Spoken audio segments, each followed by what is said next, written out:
नमस्कार मेरे प्यारे भाइयों बहनों। तो स्वागत है आपका एग्जाम बूस्टर एसएससी चैनल पर। तो आज के टॉपिक में अपन पढ़ेंगे लूसेंट का 11वां पार्ट। इससे पहले कि बता दूं आपको, मैंने 1 से लेकर 10 पार्ट करा चुका हूं इस पर। और अपन पढ़ते हैं ऑब्जेक्टिव क्वेश्चन मेमोरी वाइज। आप रिवाइज करने में बहुत हेल्पफुल रहेंगे दोस्तों। इनको करिए, क्यों नहीं कर रहे हो आप? करो ना इनको, लाइक भी करो, शेयर करो, सब्सक्राइब करो। भाई छोटा सा चैनल देख के लोग भाग जाते हैं अक्सर। चैनल से ही भागना है, कंटेंट तो देखो। कंटेंट अच्छा मिल रहा है वहाँ पढ़ो।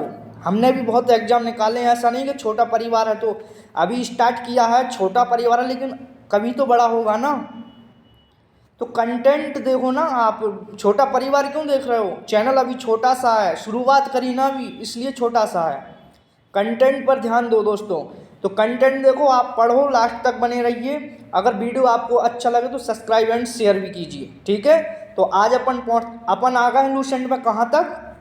दक्षिण भारत के प्रमुख राजवंश तक। दक्षिण भारत तक आ चुके हैं। इससे पहले आप छूट ना जाए तो कवर कर लो। 20 से 25 मिनट के वीडियो होंगे। 2x की स्पीड में या 1.5x की स्पीड में देख सकते हो आप, बहुत अच्छे से समझ में आ जाएगा। ठीक है, स्टार्ट करते हैं क्वेश्चन। मुझे इतना कहना था क्योंकि देख ही नहीं रहे लोग, ठीक है। कंटेंट देखो आप, तो कंटेंट पे जाया करें, ये नहीं कि छोटा चैनल है तो मतलब कहीं भी कंटेंट होना चाहिए। दक्षिण भारत के प्रमुख राजवंश क्या हैं? देखो दोस्तों, दक्षिण भारत के प्रमुख राजवंश, तो पहला राजवंश कौन आया था? पल्लव वंश। कौन था? पल्लव वंश। कौन था दोस्तों? पल्लव वंश।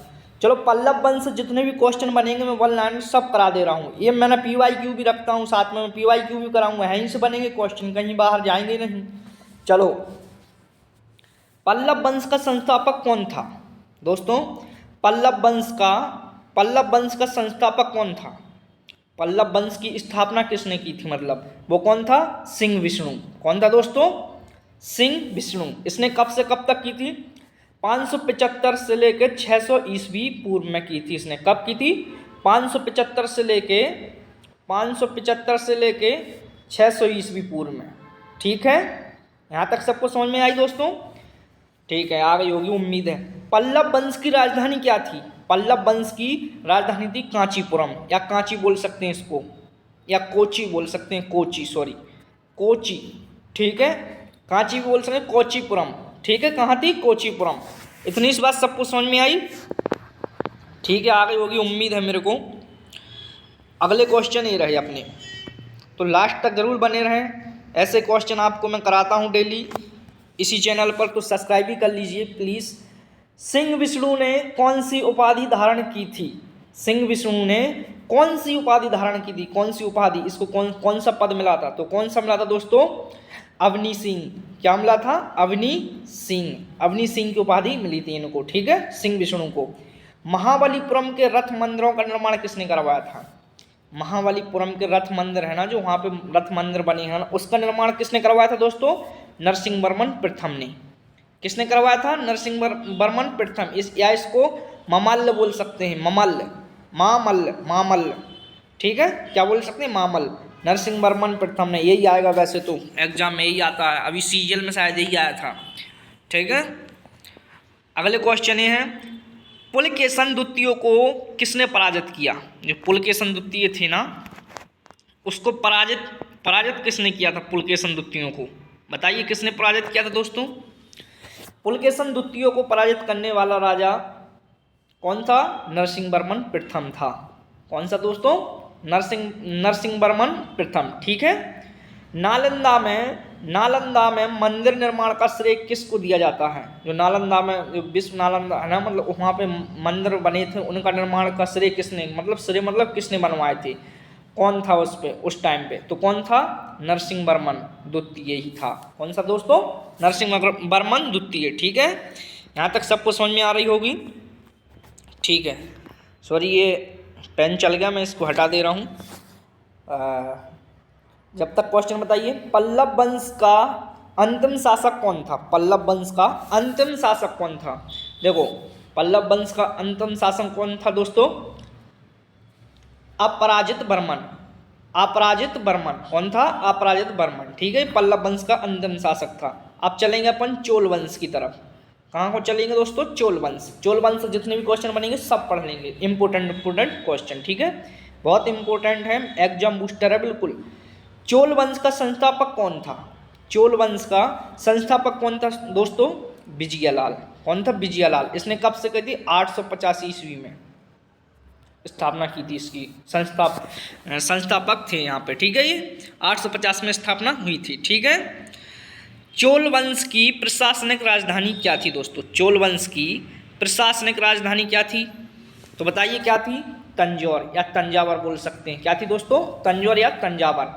राजराज प्रथम ने कौन सा प्रसिद्ध मंदिर बनवाया था? एक बृहदेश्वर मंदिर का बनवाया था। बृहदेश्वर मंदिर कहाँ पे? तंजौर में ही है, ठीक है। राजराज प्रथम ने बनवाया था। ये क्वेश्चन अक्सर पूछा जाता है, बहुत इंपॉर्टेंट क्वेश्चन है, इसको नोट कर लेना बिल्कुल कॉपी में, ठीक है। और चोल वंश का राजधानी ये तो ठीक है ही, लेकिन ये बृहदेश्वर मंदिर वाला हर जगह क्वेश्चन आता है, हर एग्जाम में, ये बहुत इंपॉर्टेंट क्वेश्चन है, ठीक है। तो राजेंद्र प्रथम ने किस स्थान पर नई राजधानी बनाई थी? राजेंद्र प्रथम ने किस स्थान पर नई राजधानी बनाई थी? तो बताइए कहाँ पे बनाई थी दोस्तों? गंगेकोंड चोलपुरम में बनाई थी। कहाँ पे? गंगेकोंड चोलपुरम में, ठीक है, चोलपुरम। यहाँ तक सबको समझ में आई दोस्तों? ठीक है, आ गई होगी, उम्मीद है अच्छे से आ रही होगी आपको समझ में। देखो, चोल काल में भूमि के प्रकार कौन कौन से थे? ये हेडिंग अपनी, ये हेडिंग रहेगी, सॉरी, चोल काल में बताइए, बताइए दोस्तों, चोल काल में भूमि के प्रकार कौन कौन से थे? बताइए कौन कौन से थे? बेलनबाड़ी। देखो, पहला प्रकार था बेलनबाड़ी। बेलनबाड़ी का मतलब होता था ब्राह्मण किसानों की भूमि। जो ब्राह्मण किसान थे ना, जो ब्राह्मण खेती करते ना, उन्हीं की किसानों की भूमि को बोलते थे बेलनबाड़ी, ठीक है। और देखो, ब्रह्मोदय। ब्रह्मोदय मतलब जो ब्राह्मणों को, जो ब्राह्मण थे ना, पंडित लोग, उनको दान देने वाली भूमि को क्या बोलते थे? ब्रह्मोदय, ठीक है दोस्तों, ब्रह्मोदय। जो ब्राह्मणों को, पंडितों को दान देने वाली भूमि को ब्रह्मदेव बोलते थे, ठीक है।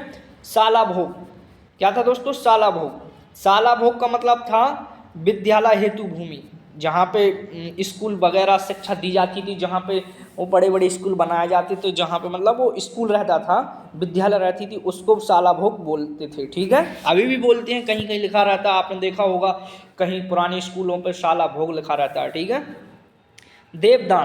देवदान या देवभोग क्या होता था? मंदिर को दी गई भूमि। देवदान का मतलब समझ रहे हैं? मतलब देवताओं, देखो ऐसे याद कर लो, देवताओं को कोई चीज़ देंगे, दान करेंगे तो क्या होगा? देवदान होगा, ठीक है। तो मंदिर में कौन बैठते हैं? देवता या भगवान, मतलब मंदिर में बैठते हैं देवता, तो देवताओं को दान की गई भूमि को क्या बोलते हैं? देवदान भूमि, ठीक है। मंदिर को दी गई भूमि क्या बोलते हैं? देवदान। पल्लीचंद क्या होता था? जैन संस्थाओं को दान देने वाली भूमि।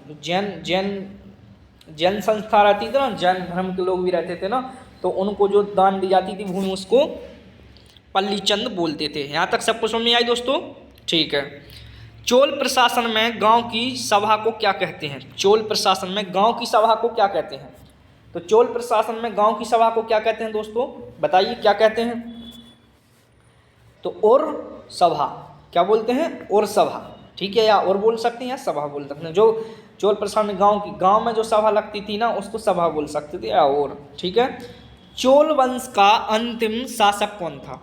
चोल वंश का इतने इसके क्वेश्चन जितने बन रहे थे मैंने सब रख लिए। तो राजेंद्र द्वितीय था। कौन था दोस्तों? राजेंद्र द्वितीय, चोल वंश का अंतिम शासक, ठीक है। अब बढ़ेंगे अपन दक्षिण भारत की ओर, और दक्षिण भारत में क्या पढ़ने वाले हैं? प्रशासन एवं चालुक्य वंश। प्रशासन, उनको जो प्रशासन से जुड़े रहते थे, जो भी चीज़ें होती थी उनके बारे में पढ़ेंगे, ठीक है। चोल प्रशासन की व्यवस्था पहली हेडिंग रहेगी। चोल प्रशासन की सबसे छोटी इकाई क्या थी? चोल प्रशासन की सबसे छोटी इकाई थी गांव या ग्राम, ठीक है। ग्राम को क्या बोलते हैं? गांव, ठीक है दोस्तों, ठीक है। ग्राम सभा को क्या कहा जाता था? ये तो अपन ने अभी हाल पढ़ लिया। और या सभा या महासभा भी बोल सकते हैं। क्या बोल सकते हैं? महासभा। ये तीनों शब्द बोले जाते थे, ठीक है। यहाँ तक सबको समझ में आई दोस्तों? आई होगी उम्मीद है। सभा की सभ्यता के लिए आयु सीमा क्या थी? सभा की सभ्यता के लिए आयु सीमा क्या थी दोस्तों? तो 35 से 70 वर्ष के बीच में ही सभा कर सकते थे। जो 35 से 70 साल के 70 वर्ष की उम्र वाले व्यक्ति थे वो ही सभा की सदस्यता मतलब सभा में बैठ सकते थे, सदस्यता ले सकते थे। नहीं उससे उससे छोटे या उससे बड़े उनको सदस्यता में मतलब सभा में नहीं बैठने देते थे। ओके, उनकी मतलब कोई बात ही नहीं चलती थी। यहाँ तक जो 35 से लेकर 70 तक के बीच के जो भी लोग रहते थे उनको सभा की सदस्यता में लेने में भाग मिलता था। ठीक है, आयु सीमा इतनी थी। सभा के सदस्यों के चयन की पद्धति क्या थी? जो सभा के सदस्य थे ना, उनको किस प्रकार से चयन किया जाता था, उनको मतलब सिलेक्ट कैसे किया जाता था, तो वो कौन सी पद्धति थी? तो देखो कौन कौन सी थी दोस्तों। कुड़बोले पद्धति, चिट्ठी द्वारा चयन। किस द्वारा? कुड़बोले बोल सकते हैं। देखो ये अक्षर है ना, ये कौन जो मतलब ये वर्ड दिख रहा है कुड़बोलो, ये ऐसे वर्ड दिमाग में समझ नहीं आते हैं जब ऑप्शन में आते हैं। तो ये इन चीज़ों को ना बड़े ध्यान से देखना, क्योंकि हमें एक्सपीरियंस है इस चीज़ का। चिट्ठी द्वारा चयन या चिट्ठी द्वारा चयन बोल सकते हैं। ठीक है, ऐसे शब्दों को ना बड़े ध्यान से देखा करें दोस्तों। ठीक है, चोल काल में भूमि राजस्व को क्या कहा जाता था? चोल काल में भूमि राजस्व को क्या कहा जाता था? तो बताओ। भूमि राजस्व को भूमि कर ही बोल सकते हैं, कर इंग्लिश में बोल सकते हैं टैक्स, है ना। ओके, तो भूमि कर। ठीक है। सिंचाई व्यवस्था का मुख्य साधन क्या था? सिंचाई व्यवस्था का मुख्य साधन क्या था? तो भाई देखो, सिंचाई तब तो इतनी टेक्निकल चीज़ें नहीं होती कि भाई तुमने कहा कि तो मोटर चला दो, हैम चला दो, पंप चला दो, कुछ भी चला दो, तो इस प्रकार की पहले व्यवस्था नहीं रहती थी। तो पहले क्या बनाए जाते थे? तालाब और नहरें। ठीक है, तो तालाब और नहरों से सिंचाई की व्यवस्था थी। जो सिंचाई मतलब समझ रहे हो, जो अपने कृषि खेत होते हैं गेहूँ वाले, उनमें अपन जो सिंचाई पानी देते हैं उसको सिंचाई बोलते हैं। तो वो पानी किस चीज़ से दिया जाता था? तालाब और नहरों से। ठीक है, यहाँ तक सबको समझ में आया। अब पढ़ेंगे चालुक वंश कल्याणी। क्या पढ़ेंगे दोस्तों? चालुक वंश कल्याणी। ठीक है, कल्याणों के चालुक वंश का संस्थापक कौन था? कल्याणी के चालुक वंश का संस्थापक कौन था? तो बताइए कौन था? कल्याणी के चालुक वंश का संस्थापक कौन था दोस्तों? बताइए। तैलेब सेकंड था। तैलेब सेकंड। ठीक है, सेकंड मतलब द्वितीय, तैलेब द्वितीय। कल्याणी चालुक वंश की राजधानी क्या थी? कल्याणी चालुक वंश की राजधानी क्या थी? कल्याणी या कर्नाटक बोल सकते हैं। देखो, कल्याणी को कर्नाटक बोलते हैं, सीधी सी बात ये लिख दो ना अपनी भाषा में, कर्नाटक। ये क्या होता है? कल्याणी। लेकिन कल्याणी आ सकता है भैया एग्जाम में, ये आपको याद करना ही पड़ेगा। बस इतना रख लो कि एक कर्नाटक नाम होता है, कल्याणी को कर्नाटक भी बोलते हैं। ठीक है। विक्रमादित्य देखो, विक्रमादित्य चौथा था ना, जो चौथे, वो किस वंश के प्रसिद्ध शासक थे? बताइए दोस्तों। इस क्वेश्चन में मैं थोड़ा कंफ्यूज हूँ, मुझे लग रहा है कुछ गलती है इसमें, टाइपिंग मिस्टेक है। चौथा पांचवा कैसे हो सकता है? विक्रमादित्य चौथा।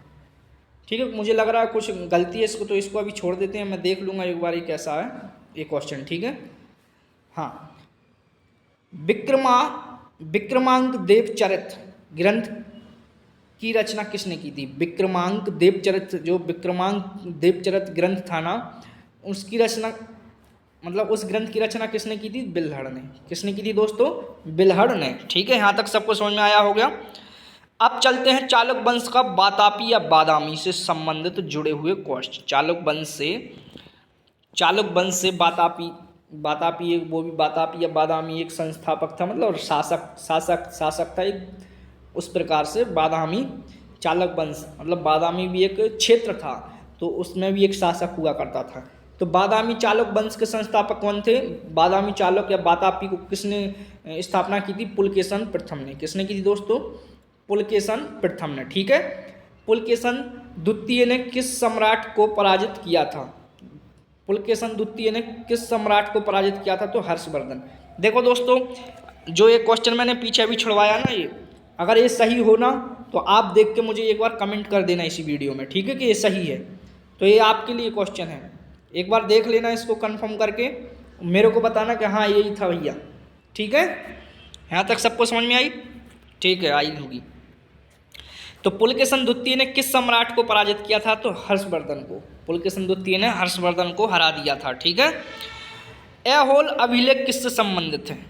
जो ऐहोल अभिलेख था ना, ऐहोल अभिलेख किससे संबंधित थे दोस्तों? पुलकेशन द्वितीय से। किससे संबंधित है? पुलकेशन द्वितीय से। यहाँ तक सबको समझ में आया? बादामी चालुक्यों की राजधानी क्या थी? बादामी चालुक्यों की राजधानी, इनकी राजधानी क्या थी? बातापी या बादामी, वहीं पे थी राजधानी जहाँ पे इनका शासक था। ठीक है, बातापी या बादामी। यहाँ तक सबको समझ में आ रहा होगा बहुत अच्छे से।